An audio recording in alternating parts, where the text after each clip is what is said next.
Namaku Andi. Sejak kecil, gigiku selalu berantakan. Bukan sekadar jelek, tapi benar-benar parah sampai bikin orang otomatis menoleh 2 kali. Karena itu, dan beberapa alasan lain, aku baru mencabut gigi bungsu jauh lebih terlambat daripada orang pada umumnya. Kebanyakan orang melakukannya waktu SMA atau paling telat awal kuliah. Aku beda, aku bahkan baru duduk untuk konsultasi setelah lulus kuliah. Proses pencabutannya luar biasa menyakitkan. Dan masa pemulihannya jadi salah satu hal paling menyebalkan yang pernah kualami seumur hidup. Aku nggak akan membosankanmu dengan semua detail medisnya, tapi ada satu hal yang harus kamu tahu. Entah kenapa, rasa sakitnya begitu parah sampai aku sama sekali nggak bisa tidur semalaman tanpa obat pereda nyeri. Aku akhirnya bikin sistem sendiri. Setiap 3 jam aku bangun, minum pil, lalu 3 jam kemudian bangun lagi untuk obat berikutnya. Bergantian antara 2 jenis obat yang diresepkan dokter. Itu neraka. Tapi itu satu-satunya cara supaya aku nggak terbangun dengan rasa sakit di rahang yang begitu menyiksa sampai bikin aku meneteskan air mata. Bisa ditebak, jadwal tidurku benar-benar hancur selama periode itu. Tubuhku mulai terbiasa tidur 3 jam, bangun sebentar, lalu tidur lagi 3 jam, berulang-ulang. Dan ketika masa pemulihan sebenarnya sudah selesai, butuh waktu lama untuk kembali ke pola normal. Jujur, bagian terburuknya justru soal tidur. Rasanya bukan manusiawi. Aku seperti berubah menjadi sesuatu yang lain. Makhluk yang hidup dalam siklus pendek tidur dan terjaga. Aku bahkan nggak mau terlalu lama mengingatnya. Suatu malam, kalau tidak salah di minggu pertama pemulihan, aku bangun sekitar jam 4 pagi untuk minum obat lagi. Setelah menelan pil, aku kembali berbaring, tapi kali ini aku sama sekali nggak bisa tidur. Aku nggak tahu apakah karena kondisiku atau karena AC di kamarku entah kenapa sudah tidak terasa dingin, tapi kamar terasa pengap dan panas, jauh lebih panas dari biasanya. Aku gelisah, membalik badan berkali-kali, sampai akhirnya memutuskan harus melakukan sesuatu. Satu-satunya hal yang terpikir waktu itu hanyalah membuka jendela kamar. Jendela kubuka. Udara malam yang agak lebih sejuk masuk sedikit membantu, tapi tidak cukup untuk membuatku mengantuk. Jadi aku tetap terbaring di situ, tidak nyaman, berdoa dalam hati supaya bisa tertidur. Tentu saja, aku nggak tertidur. Justru di saat itulah aku mulai mendengar suara aneh dari luar jendela.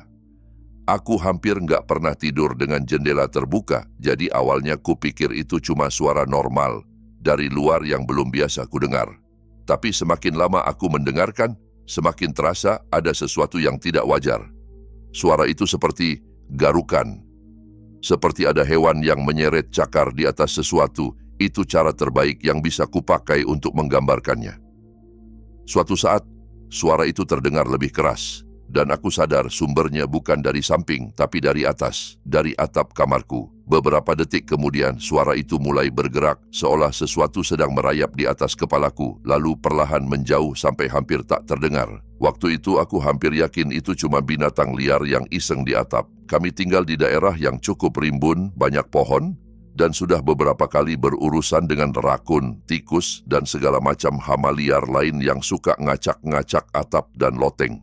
Sebenarnya aku sangat ingin pura-pura nggak dengar dan mencoba tidur lagi, tapi aku tahu ayah bakal marah besar kalau ada sesuatu yang menggali masuk ke loteng lagi.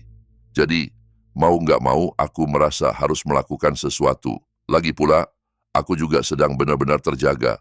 Tanpa banyak mikir, aku menyingkap selimut, turun dari kasur, dan berjalan pelan keluar kamar menuju garasi. Di sana aku mengambil salah satu senter besar milik ayah, senter berat yang biasa dia pakai kalau mati lampu. Lalu aku kembali masuk rumah dan keluar lewat pintu belakang. Kamarku ada di lantai dasar di bagian belakang rumah, di mana atapnya paling rendah, jadi kupikir aku akan mengecek bagian itu dulu. Aku berdiri tepat di luar jendela kamarku dan mulai menyapu permukaan atap dengan cahaya senter. Tidak ada apa-apa, hanya genteng gelap dan bayangan pohon. Aku menghela napas, mengira si hewan sudah pindah ke sisi lain atap selama aku berjalan keluar. Jadi aku mulai mengitari rumah, menyorotkan senter setinggi mungkin, berusaha menerangi sebanyak mungkin bagian atap. Sebenarnya aku cuma butuh menakuti hewan itu pergi. Begitu kelihatan, tinggal ku beri bunyi atau teriakan dan biasanya mereka kabur sendiri. Saat aku berada dekat bagian depan rumah, di mana atapnya jauh lebih tinggi, aku melihat sesuatu bergerak sekilas di ujung cahaya senter. Refleks, dengan satu gerakan cepat, aku mengarahkan sinar senter tepat ke arah itu, dan hampir saja aku pingsan. Di sana, berdiri di atas atap, bukan seekor hewan, bukan sekumpulan hewan, tapi sosok manusia.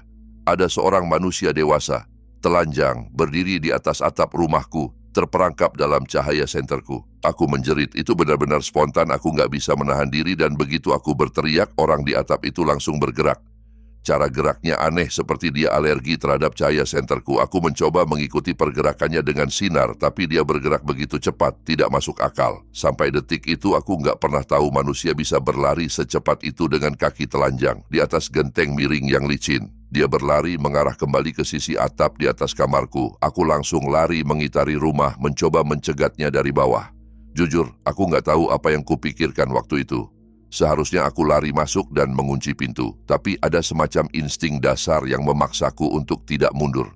Sambil berlari aku meneriakkan nama ayah, berharap dia bisa keluar cukup cepat untuk membantuku mengusir, atau bahkan menahan orang gila di atap ini.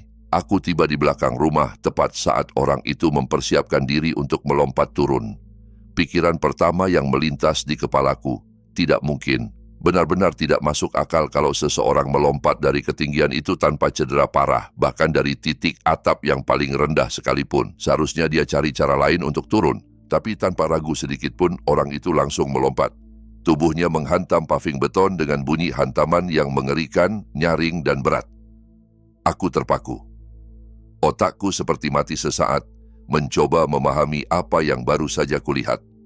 Seseorang benar-benar melompat dari atap rumahku seperti itu. Aku tidak mengerti bagaimana tulang kakinya tidak patah semua. Keterkejutan itu hanya berlangsung sekejap, tapi itu sudah cukup. Orang itu segera bangkit dari paving, seolah jatuhnya tadi tidak berarti apa-apa, lalu langsung berlari ke arahku. Dia menabrakku, menjatuhkanku ke tanah, dan menindih tubuhku. Dia mulai mencakar wajahku, terutama ke arah mata, seperti ingin merobek wajahku lepas dari tengkorak. Aku berteriak, menendang, memukul, tapi dia terlalu kuat. Dia menggeram, meludah, napasnya panas dan bau, dan tidak ada penjelasan logis kenapa orang dengan tubuh biasa bisa sekuat itu.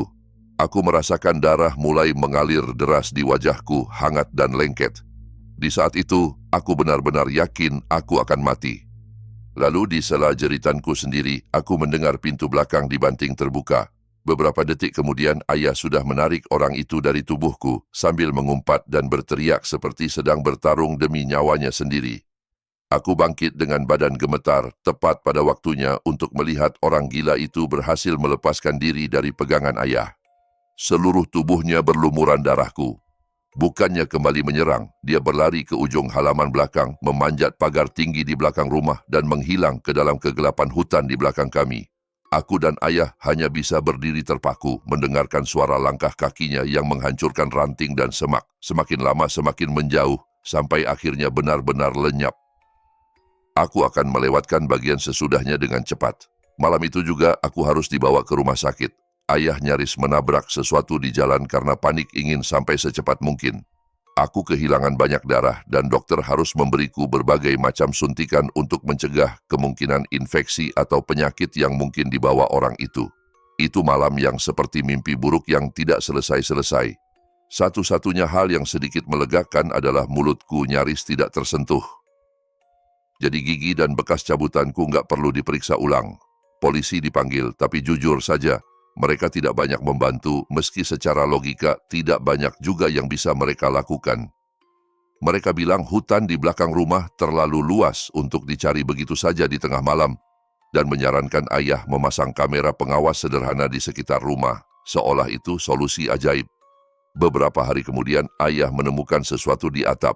Di dekat area di atas kamarku, genteng dan kayu tampak tercakar dan terkelupas, seperti ada yang mencoba menggali masuk ke loteng, persis seperti hewan liar. Hanya saja kali ini bukan hewan.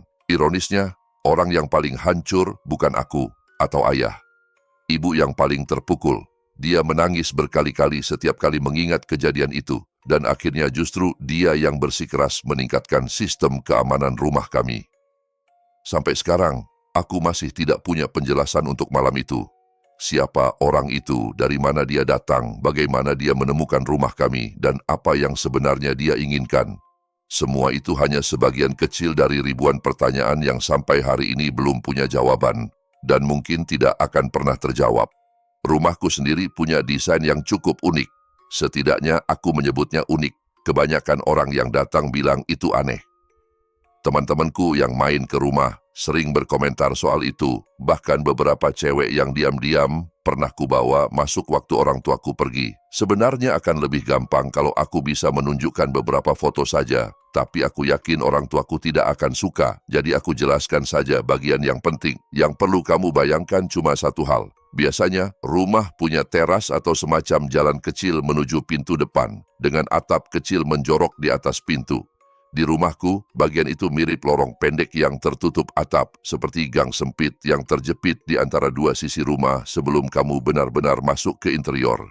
Bayangkan pintu depan mundur sedikit ke dalam, diapit dinding di kiri dan kanan, menciptakan semacam koridor beratap di luar. Kamar tidurku ada di lantai dasar, tepat di samping lorong luar menuju pintu depan itu.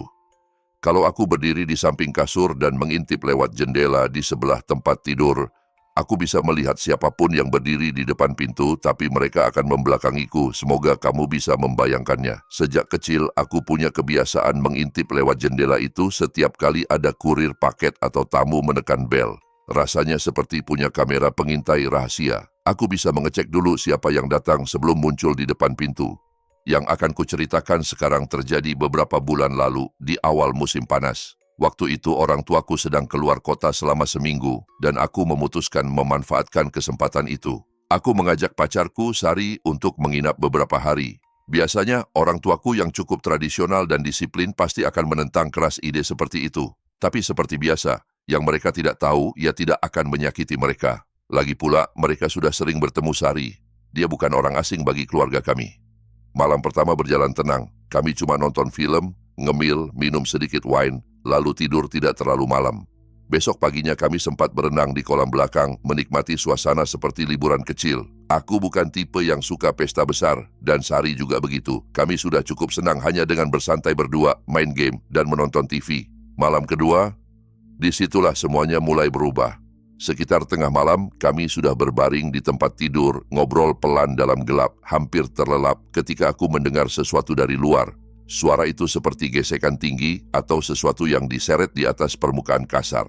Aku langsung menyuruh Sari diam sebentar dan memasang telinga. Suara itu terdengar dari arah samping rumah, dari area yang mengarah ke carport dan garasi, tepat di mana ayahku sering meletakkan tong sampah. Kenyataan bahwa suara itu begitu dekat dengan badan rumah membuatku tidak nyaman. Aku memperhatikan lebih lama, dan perlahan sadar itu adalah suara tong sampah besi yang diseret dan digeser. Ayah kadang memang meninggalkan beberapa tong di depan garasi, dan aku cukup yakin aku melihat 2 atau 3 tong di sana siangnya. Pikiranku langsung ke satu hal, pasti ada hewan liar yang lagi ngacak-ngacak sisa makanan di dalam tong. Mungkin kucing, anjing kampung, atau rakun kalau kita di luar negeri, intinya hewan pencari makan. Hewan atau bukan, mendengar sesuatu bergerak di area driveway rumahmu di tengah malam ketika kamu tahu kamu satu-satunya orang di rumah itu. Rasanya tidak enak sama sekali. Aku bilang ke Sari untuk tetap di kamar. Aku akan keluar sebentar cuma untuk mengusir hewan yang mengobrak-abrik sampah. Aku berusaha bicara tenang supaya dia nggak panik. Lalu aku berjalan keluar kamar, menuju pintu depan. Aku menyalakan lampu luar, tapi cahaya lampu hanya menerangi teras dan sebagian halaman depan. Driveway dan area dekat garasi masih tenggelam dalam gelap.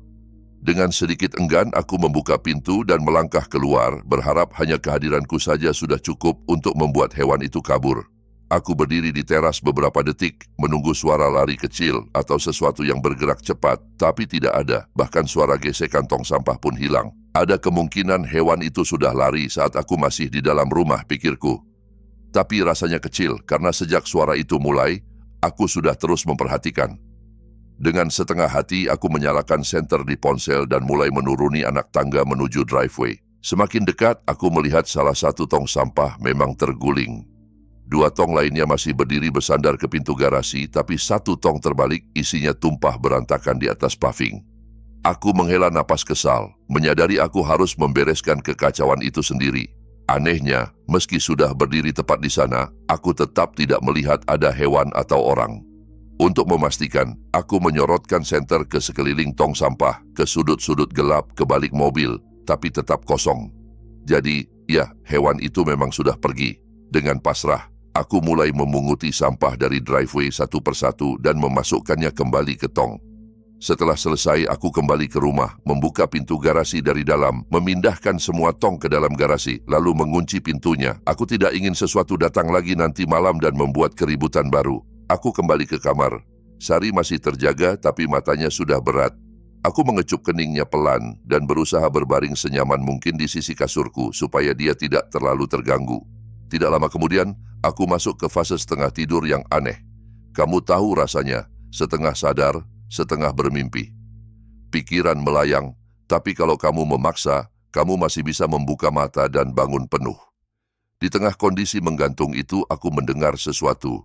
Suara ketukan halus, seperti logam kecil yang berkali-kali mengetuk kaca. Awalnya aku yakin itu hanya bagian dari mimpi yang bercampur dengan dunia nyata. Tapi ada sesuatu dari suara itu yang terasa terlalu jelas, terlalu dingin, sampai bulu kudukku pelan-pelan berdiri. Alih-alih menyerah pada kantuk, aku memaksa membuka mata dan menatap sekeliling kamar.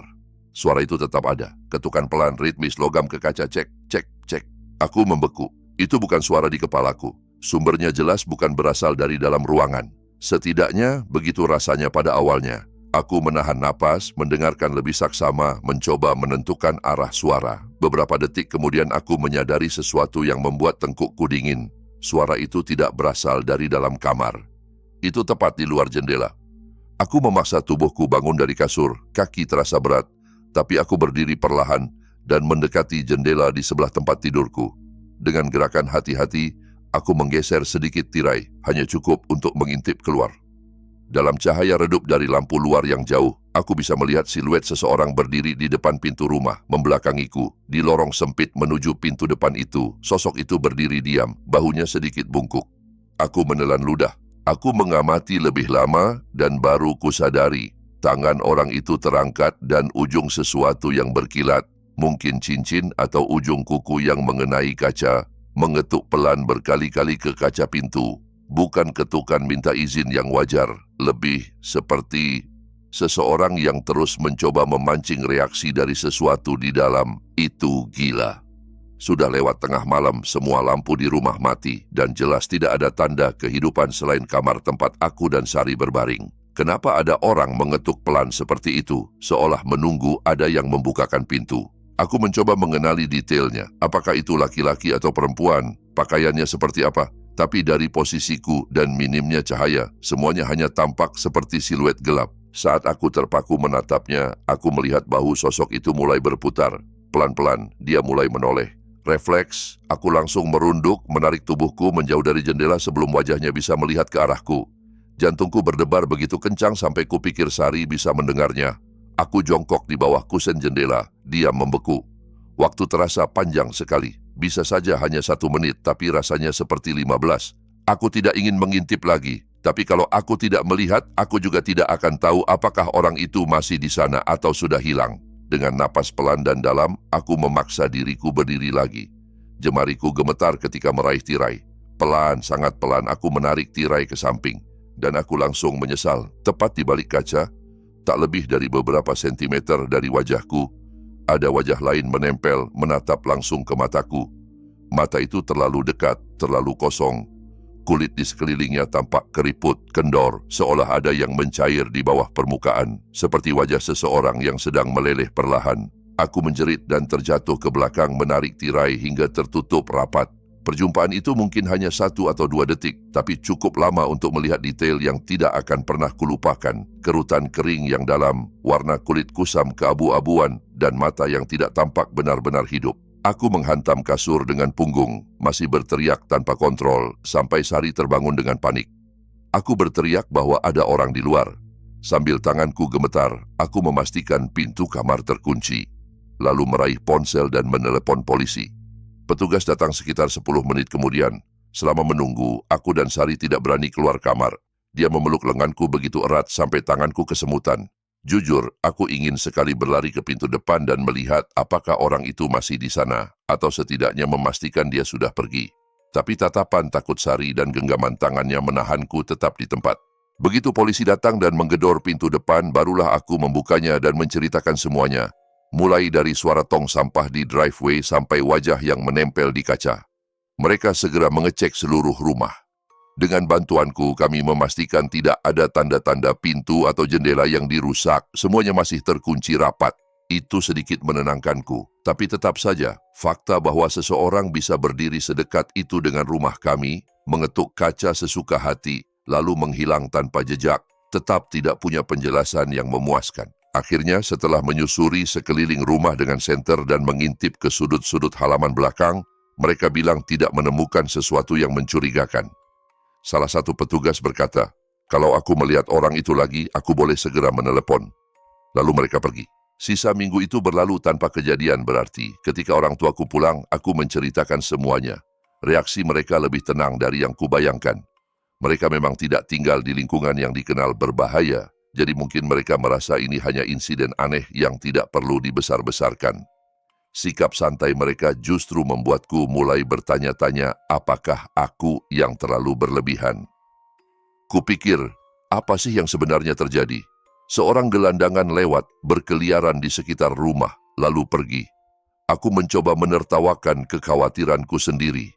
Semakin kupikirkan, semakin masuk akal jika menganggapnya cuma kejadian aneh sekali lewat. Kalau memang sesederhana itu, mungkin aku tidak akan duduk di sini dan menceritakan semuanya padamu. Alasan aku menuliskan ini sekarang adalah karena beberapa malam terakhir, aku kembali terbangun secara acak di tengah malam oleh suara-suara ganjil di luar jendela kamarku. Bukan suara tong sampah diseret seperti sebelumnya, tapi suara lain. Pelan, kadang samar, seakan sengaja dibuat cukup keras untuk mengusik, tapi tidak cukup jelas untuk bisa langsung dikenali. Aku sudah cerita ke ayah, dan sekarang dia benar-benar berencana memasang kamera keamanan di sekeliling rumah. Tapi meski begitu, ada perasaan di dalam tubuhku yang tidak mau diam. Perasaan yang berbisik bahwa kemunculan pria itu di rumah kami waktu itu bukan kejadian satu kali. Bahwa sesuatu sudah menemukan kami dan hanya menunggu waktu sebelum kembali mengetuk kaca di malam hari. Kalau ada hal lain yang terjadi suatu saat nanti, mungkin aku akan kembali dengan cerita lanjutan. Kalau kamu merasa cerita tadi sudah cukup mengganggu, mungkin kamu belum siap untuk apa yang akan kamu dengar berikutnya. Karena ada orang lain, di tempat lain, yang juga pernah merasakan bagaimana rasanya rumah sendiri berubah jadi panggung teror di tengah malam. Apa yang akan kamu dengar ini adalah pengalaman yang hampir membuatku kehilangan kewarasan. Sampai sekarang pun aku masih sering memikirkannya. Meski beberapa bulan sudah berlalu, bayangannya belum benar-benar hilang. Untungnya, setidaknya aku sudah sedikit pulih secara mental. Ceritanya tidak terlalu panjang, jadi aku akan langsung mulai. Aku laki-laki lajang di usia pertengahan 30-an. Aku tinggal sendirian di rumah kecil satu lantai tanpa hewan peliharaan. Rumahku sangat sederhana, satu kamar tidur, satu kamar mandi, ruang tamu kecil, dapur, ruang makan mungil, dan garasi sempit yang hampir selalu berantakan. Itu saja. Hidupku di atas kertas terdengar sempurna. Karena jenis pekerjaanku, aku bisa mengatur waktu kerja sendiri. Aku tidak punya atasan yang mengawasi, tidak ada pasangan yang menuntut waktu, tidak ada orang tua yang mengatur jam pulang. Kebebasan selalu jadi hal yang paling penting dalam hidupku. Jadi sebisa mungkin semua pilihan hidupku kudorong ke arah sana. Aku tahu banyak orang yang berbeda. Beberapa mungkin akan menganggap gaya hidupku kekanak-kanakan, usia sudah kepala 3 tapi masih tinggal sendiri, bekerja seenaknya, makan dan tidur sesuka hati. Tapi semua orang punya prioritas dan selera masing-masing. Selama mereka tidak menghakimiku, aku juga tidak akan menghakimi mereka. Tentu saja, kebebasan berlebihan datang dengan konsekuensinya sendiri. Aku mengembangkan beberapa kebiasaan buruk yang mungkin akan membuat sebagian orang menggelengkan kepala. Salah satunya adalah jadwal tidurku, yang benar-benar kacau. Entah kenapa, otakku justru paling produktif di jam-jam ketika orang lain sudah lama tertidur. Aku sering baru benar-benar hidup setelah lewat tengah malam. Akibatnya, tidak jarang aku bekerja sampai fajar, lalu tidur sampai siang. Selama tidak ada yang memaksaku untuk berubah, aku tidak melihat alasan kuat untuk memperbaikinya. Suatu malam, aku begadang lebih lama dari biasanya. Bahkan untuk standarku, waktu itu sudah lewat batas. Jam di layar komputer menunjukkan lewat jam 3 pagi. Aku duduk di meja kerja kecil di kamar, fokus mengerjakan sesuatu di laptop. Tidak ada musik, tidak ada TV, hanya bunyi jari yang menekan keyboard dan sesekali deru kipas angin yang pelan. Di kepalaku, semua terasa sinkron. Kamu tahu perasaan ketika kamu benar-benar tenggelam dalam pekerjaan sampai lupa waktu. Itulah aku malam itu. Rumah hening total, jalanan di luar sunyi. Dunia seolah hanya tinggal aku dan layar di depanku. Lalu tiba-tiba semua itu hancur. Tanpa peringatan, kesunyian dipecah oleh suara langkah kaki menghentak keras di lorong kecil rumah, tepat mengarah ke pintu kamarku. Bukan langkah pelan, tapi hentakan cepat, berat, seperti seseorang berlari mendekat. Dalam hitungan detik, langkah itu diikuti 3 atau 4 ketukan keras di pintu kamarnya, bukan ketukan minta izin. Itu hantaman. Hantaman seperti yang kamu bayangkan ketika polisi mencoba mendobrak pintu markas narkoba. Aku berdiri begitu cepat sampai lututku membentur meja. Monitor hampir jatuh. Jantungku seperti berhenti sepersekian detik, lalu langsung memacu liar. Aku benar-benar tidak siap. Bayangkan kamu sendirian di rumah, tengah malam lewat, tenggelam dalam kerja, lalu tiba-tiba ada yang berlari di dalam rumahmu dan mencoba menghancurkan pintu kamarmu. Itu, sampai detik ini, adalah momen paling menakutkan dalam hidupku. Refleks berdiri tadi murni reaksi tubuh. Setelah itu, aku terpaku di tempat. Tatapanku tertambat ke pintu kamar, menunggu detik ketika gagang pintu terputar dan daun pintu terhempas terbuka. Aku membayangkan seseorang menerjang masuk, sosok asing, wajah tidak dikenal, dan aku terpaksa bertarung dalam gelap dengan benda apa saja yang bisa kugapai. Tapi detik itu tidak pernah datang. Setelah hentakan terakhir, tidak ada apa-apa lagi. Tidak ada langkah kaki mendekat, tidak ada napas berat di balik pintu, tidak ada suara pintu lain dibuka atau ditutup, bahkan tidak ada suara langkah menjauh. Seolah apa yang baru saja kudengar tidak pernah terjadi. Aku berdiri di sana begitu lama sampai kakiku mulai pegal. Pikiranku berputar, mencoba meyakinkan diri bahwa mungkin aku halusinasi, tapi ingatan tentang hentakan itu terlalu jelas. Posisi langkah, iramanya, getaran halus di lantai, semuanya nyata. Aku tidak tahu berapa lama aku berdiri kaku seperti itu. Tubuhku tidak mau digerakkan, seperti mengalami kelumpuhan tidur. Hanya saja kali ini aku benar-benar terjaga. Pikiranku meneriaki tubuhku untuk melakukan sesuatu, tapi ototku menolak. Lalu akhirnya aku mendengarnya. Suara langkah kaki lagi. Cepat, menjauh. Kali ini bunyinya seperti seseorang berjalan tergesa-gesa kembali ke arah lorong, menuju ruang tengah. Dengan satu cara yang aneh, mendengar langkah menjauh itu justru membebaskan tubuhku dari kaku. Refleks kedua malam itu muncul. Aku meraih botol bir kosong di meja, menggenggamnya seperti senjata, lalu membuka pintu kamar dengan kasar. Aku berlari keluar, berteriak sekeras-kerasnya, mengejar sosok yang bahkan belum sempat kulihat. Aku tidak berusaha tenang. Aku sengaja menjerit, berharap adrenalin akan memberiku keberanian ekstra. Suaraku memantul di dinding sempit rumah kecilku sementara aku berlari dari kamar ke ruang tamu, dari ruang tamu ke dapur, lalu ke garasi. Tidak ada siapa-siapa. Rumahku tidak besar. Tidak banyak sudut untuk bersembunyi, lemari kecil, kamar mandi mungil, tidak ada loteng tersembunyi atau ruang bawah tanah. Tapi meski aku mengecek setiap sudut, di balik tirai, di belakang sofa, bahkan di balik pintu lemari piring, aku tidak menemukan apa-apa. Lebih mengerikan lagi, ketika akhirnya aku terduduk di tengah ruang tamu, terengah, aku menyadari sesuatu. Semua pintu dan jendela masih tertutup rapat, terkunci. Keberanianku yang barusan muncul mendadak lenyap, digantikan oleh gelombang ketakutan yang jauh lebih besar. Kalau semua terkunci, bagaimana orang itu masuk, bagaimana dia keluar? Aku lari kembali ke kamar, menutup pintu dan menguncinya. Dengan tangan gemetar, aku memanggil polisi. Waktu menunggu kedatangan mereka terasa panjang. Aku duduk di pojok kamar, telinga berusaha menangkap suara sekecil apapun dari luar. Tidak ada langkah, tidak ada suara daun bergesek di luar jendela. Hanya bunyi kipas angin dan napasku sendiri yang tak beraturan. Ketika polisi akhirnya sampai dan mengetuk pintu depan, aku keluar kamar, membiarkan mereka masuk, lalu menceritakan semuanya dari awal. Kami menyusuri rumah bersama, lebih sistematis daripada pengecekan panikku tadi. Mereka membuka setiap pintu, menarik setiap tirai dan mencoba tiap jendela. Hasilnya sama, kosong. Salah satu petugas mencoba menenangkanku. Katanya, mungkin siapapun yang masuk sudah kabur melalui salah satu pintu atau jendela sebelum aku sempat menyadarinya. Aku langsung menolak. Tadi aku melihat sendiri semua pintu terkunci, semua jendela tertutup, tidak ada yang terbuka. Dia berkata pelan, mungkin saja aku melewatkan satu kunci atau satu jendela yang tidak tertutup sempurna. Rasanya semua darah di tubuhku naik ke kepala. Butuh semua kendali diri yang kupunya untuk tidak memakinya di tempat. Aku tahu apa yang kulihat. Aku tahu aku mengunci semuanya sebelum bekerja malam itu.